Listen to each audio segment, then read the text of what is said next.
what are your emotions coming back to the Farrell Center, coaching against Coach Drew? I really don't know. I mean, obviously, there's going to be emotion. It sucked the other night when they lost. I was rooting for them, felt like we lost. And so I mean, there's obviously a very strong connection there, and my prayers, I can figure out how to separate the emotion, and so that I can be the best version of myself for our team, because that's what's the most important thing, is the game and our players, right? And so that's really what I'm trying to focus on. But you can't ignore the elephant in the room. And what are some of the things you maybe took from Coach Drew that maybe helped you transition into becoming a head coach? Man, there's so much, John. I've texted and called Coach several times just to tell him what a great job he does as a head coach. When we were in the middle of it, I don't think I told him enough what a great job he was doing, because we were always just trying to figure out how we could get a little bit better, and in the midst of that, I don't think I did a good job of just letting him know, man, he was doing one heck of a job. And the proof of that, the success that Paul and Grant and Matt and, other people who have been under him have had.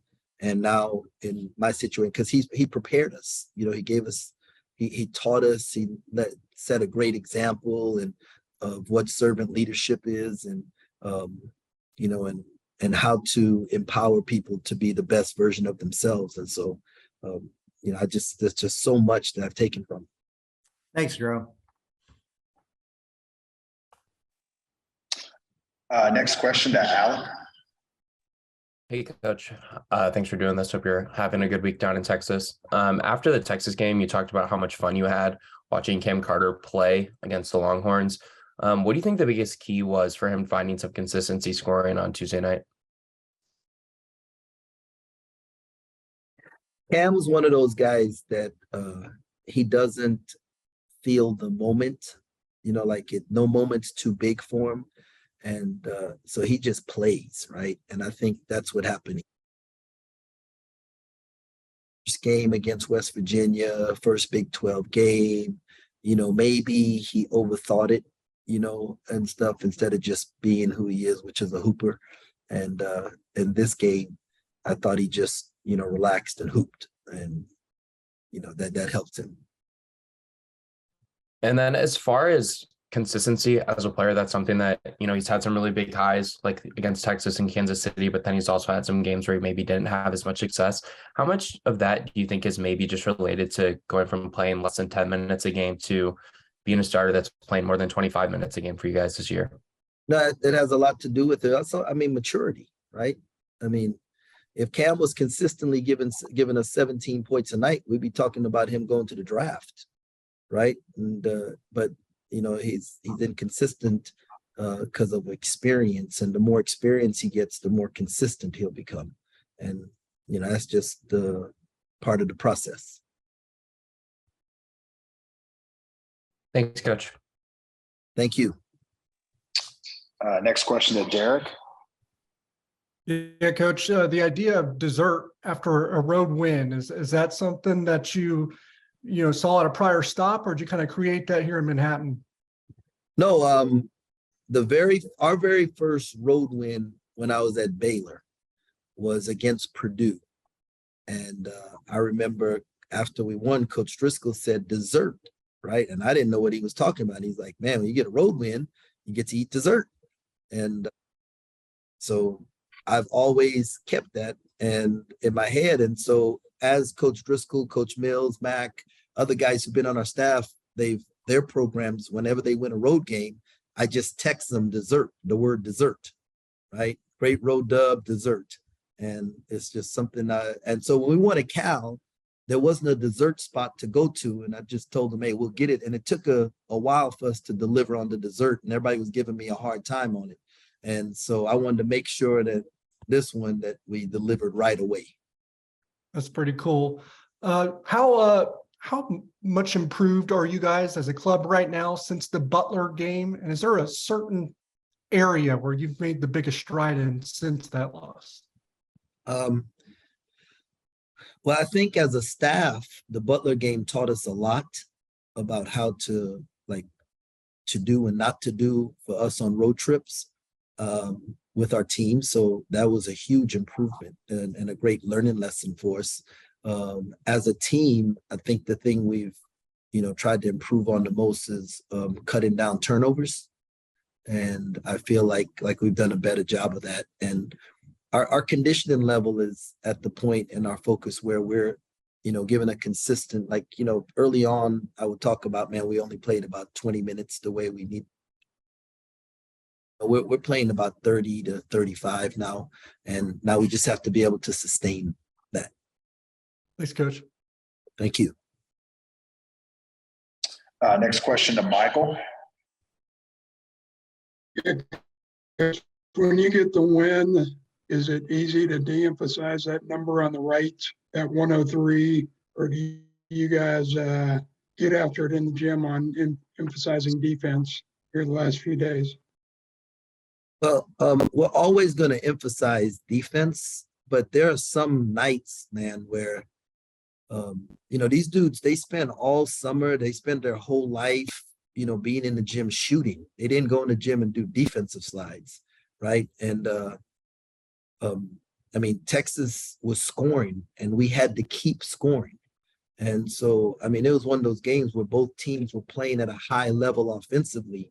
And, it's crazy to me is when the games are, 55 to 50 or 60 to 55, you get the questions of, man, your offense sucks and what's going on and this and that and the other. How can you improve on your offense? Well, now we score 116 and it's like, man, your defense sucks. Well, no, the other team is good too. Did y'all, it's not like we're going to win 116 to 40 against the University of Texas at Texas, right? And so, it was one of those games where both teams were playing at a high level offensively, and you just have to roll with it. Now, are there some areas we can look back and say, man, we could have got a stop here and a stop there? And yeah, we're gonna tweak those things. But man, like I've told y'all several times, I have a friend named Tim Malone, and after every staff meeting, right, we would have at Baylor when he was there talking about our defensive coverage and everything we're going to do, he would stand up and say, I hope we make shots.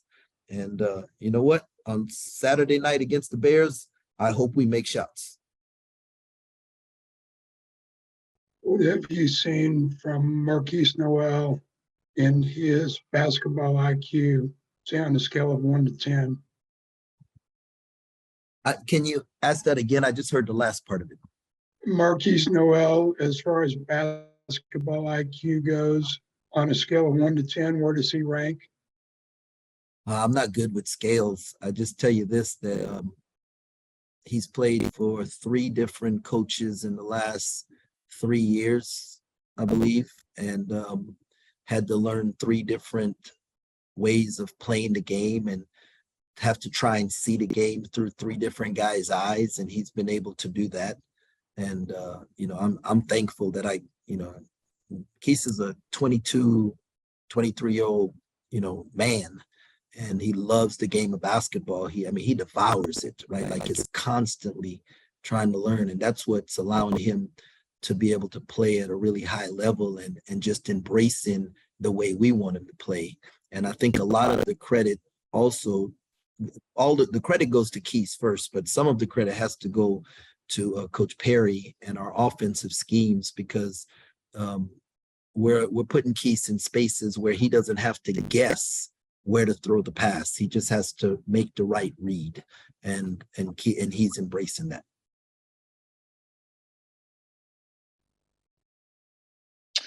Thanks, Coach. Go to Cole now. Yeah. Hey, Coach, I was just wondering, obviously, I'm sure you had a chance to watch the game. You referenced it with the Baylor and TCU game, but look at a kid like Keontae George. What kind of goes into stopping him, and just how good are those guards for Baylor? The guards are very good for Baylor, as good as a collection of guards as there are in the country. You don't stop a kid like Keontae George, you just hope to make the shots difficult, right? And then the percentages will play out. But it's never just one guy. Like we've got to guard 5 against 1 and then be ready to rotate and guard 5 against 1 again. And then Naquan had those 2 fouls early in the game against Texas. What does it say about your team that you were able to do what you did in that first half against Texas without, one of your frontline guys? That we've got a group of guys that all care about winning, and they understand next man up mentality. And I mean, we have some talent on our team. I mean, one of the things that we did as a staff, I feel, is like we brought in enough guys who could play in the Big 12, right? Who can help you win games in the Big 12. And, Bebe goes down and David, he steps up. David goes down and now Bebe has stepped up, and Ish has stepped up, and Tyke has stepped up. And, guys, they're ready. They're not sitting on the bench when they're not playing pouting. They're caring about the team and about winning. And so it says a lot about the character of the guys. And then last one for me, Baylor starts off 0-2 in the conference. I don't know the last time they did that. I'm sure it hasn't been very often. You would know, but just you feel like maybe there might be a little bit of desperation on that side. And how hard is it to play against a team that knows that this is a game that they really need to win? Every game in the Big 12 is a game that everybody needs to win, right? And I know that staff over there, they're not panicking. They find solutions. That's what they do. Everybody can see problems. Those guys get together and figure out solutions. And so, and this is not a must win for them to make or break their season. It's the next thing that they have to do. Just like for us, this is not a must win for us to make or break our season. We're going to take every game, 40 minutes at a time, and going to wash it regardless of what happens. And so, this is not about them and anything like this. It's about Kansas State and us doing the best that we can do in those 40 minutes. All right. Thanks, Coach. Good luck tomorrow. No problem. Thanks, Cole. Then we'll go to Vince. Hey, Coach Tang. I don't know if I've ever introduced myself yet. I work in Topeka. I'm the sports director over at WWW. Thanks for your time. I guess to piggyback off of what Derek was talking about when that Butler loss, did you envision this team being what it is now? You guys, I believe, 13-1. Did you see that, when you came in, you recruited all these guys, and some people have said, wow, Coach Tang has done a terrific job. Did you see this team being in this position where it's at right now when you first came here? That was the vision that we sold the guys to get them to come in, as we showed them our non-conference schedule. And we said, if you're a part of this roster, can we beat this team? Can we beat that team? Can we split with these two teams? Can we, go 2-1 in the Caymans? So you give guys a vision of what you think you can do. And can we win, go 8-10 or 9-9 in the Big 12? And if we do that, then we can get to the NCAA tournament. So that was the vision we were selling all along. I didn't know how we was going to do it and exactly what it was going to look like, because it all depended on who was going to join and be a part of it. But I love the group that we have right now, and they've really bought in to caring about winning and doing whatever it takes to win. And whichever guy's night it is, they're going to let him be that night. And I think one of the things I'm really, really proud of is early in the year, Cam Carter would hit 2 threes, in the first half and not get another shot in the second half. Right. And I would tell y'all I have to do a better job as a staff, but really the team, when a guy gets hot, you should get him the ball, right? Like that's what good players do for each other, guys that care about each other. And I think we saw growth, the other night. Cam hits a couple and they're still trying to get him more shots, Keith is going, they're trying to get Keith's shots, so you love seeing that growth when they're recognizing what we have and what's working, and it's not coming from the staff. Thanks so much, Coach. Appreciate your time. Thanks, Vince. Okay, we'll go to Kellis next. Hey, Jerome, I hopped on a minute late, so if this was asked already, just tell me. But when you're coming off on a performance when you score 116, how as a team do you reset and, realize that maybe that's not realistic every single night and refocus on Baylor. And, even if we don't score 100, we can still win the game. Yeah, we didn't even talk about it. Our thing is we celebrated that night, let them enjoy it. Next day it was about, going 1-0, rehabbing, doing what we need to do. And now we're just going to go play. And the pace of the game and the style of the game determines what happens, but we didn't go in thinking we was going to score 100 points and, definitely not thinking about that this next game. We just want to have one more point than the other team. And at least externally, it seems like that game at Texas maybe raised some people's expectations, or at least, opened some eyes about you guys. Watching that, did you have any moment yourself where you thought, boy, maybe these guys are a little bit better than I thought? No, not really. Like our goals haven't changed from the beginning of the year, and we have certain things that we want to accomplish, and we're going along the route. We don't know how. Like I can't tell you, hey, we said we were going to do this and went on the road. We didn't know we were going to play 3 ranked teams to start the Big 12, right? I mean, you just never know. The key was that, hey, we got to keep getting better and, win a certain number of games that gives us a chance to get to the NCAA tournament. And, so our goals didn't change at all. Now, I haven't even watched the Texas game. Okay. I set it aside and been focused on Baylor. And, but, you obviously think, man, we're really making strides, like the hard work in the summertime with the shooting, like we're probably not going to shoot like that every night, but, now all of a sudden teams have to guard us a little bit differently, and so it's going to open up some different opportunities for some different guys.